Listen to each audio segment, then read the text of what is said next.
Hey there, Grumpy Old Fart here. Due to YouTube's changing quote-unquote community standards, I created a channel called Grumpy Old Fart over on Rumble, a free speech alternative to YouTube. You can see all of my stuff over there, including my political and social commentary, as well as my current events videos. The links to my YouTube and Rumble channels, as well as links to let you order my books, are in the description of this video. If you enjoy my content, please like, share, subscribe, and comment. I welcome your comments, even if you disagree with me. Now, on with the video. Hey there, Grumpy Old Fart here.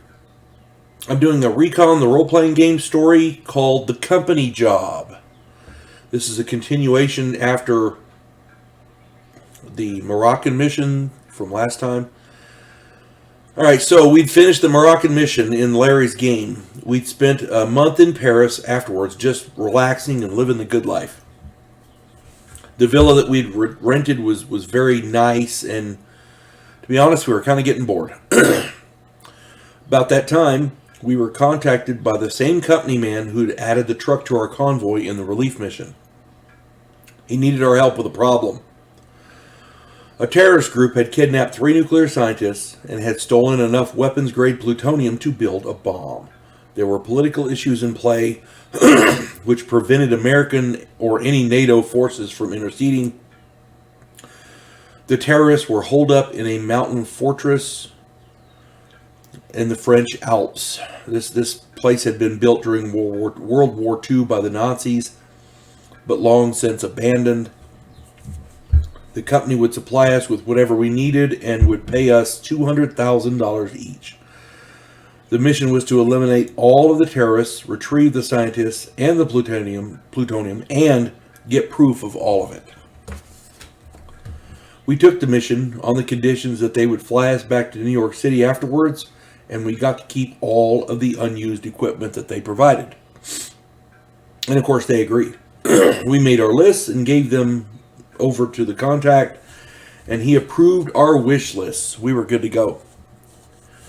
Our gear arrived in about 3 hours, which is record time. You know, if you've ever tried to buy something, well,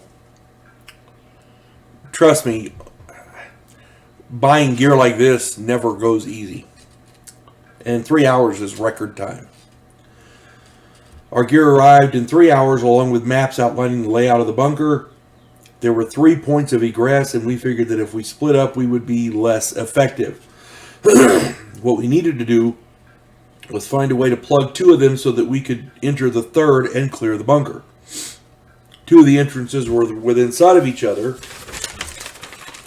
So Randy volunteered to monitor these 2 with his trusty 308. He'd also requisitioned a number of law rockets and an RPG.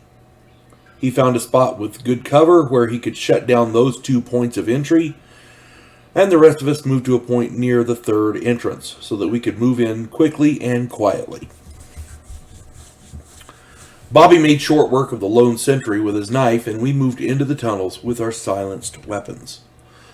We systematically eliminated terrorists as we encountered them, taking their index fingers for proof. We had 3 major encounters. The first, we found a bunk room filled with sleeping men. We quietly slipped in and emptied our weapons into them before they could wake up. It took longer to collect fingers than it took to kill them. A control room had 6 terrorists inside. 2 were monitoring a communications console, while 4 discussed an operation over a map of Paris. That part was scary. Earl and Bobby opened up on the 4 while I went after the 2 comm guys.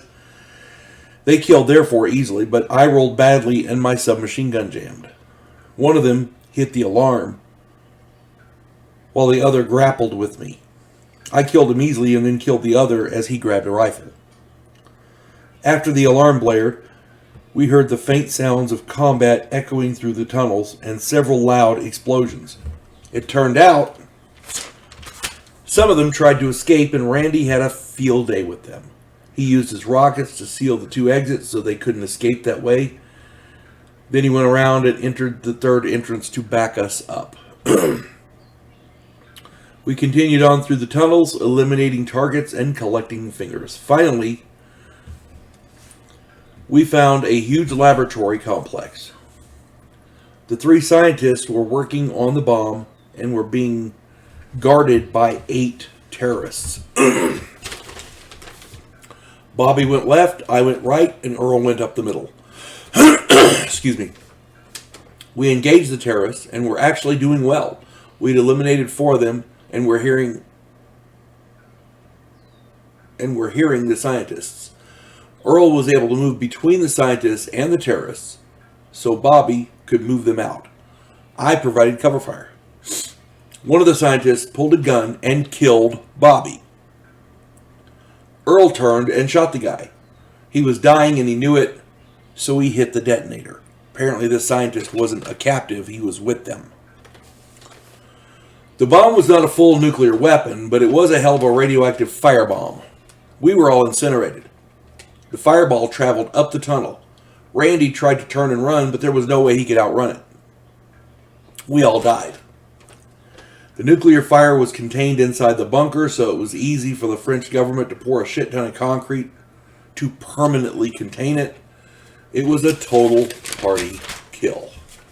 Yeah, that was the end of that campaign. And we were doing well, too.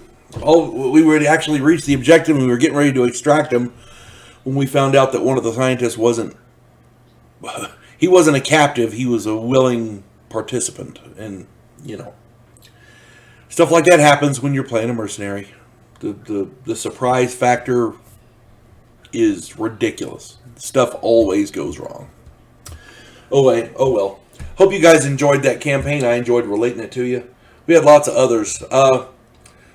If I can find a different one, I'll try to relate that one to you. Hope you guys enjoyed that. You folks have a good day. God bless one and all. We elect cookie-cutter politicians every single election cycle. Yes men who maintain the status quo and do just enough to make us believe the system still works. Imagine, if you will, a president who actually tries to fix things. If you like action, political intrigue, and a righteous crusade, check out my political thriller, The Righteous President.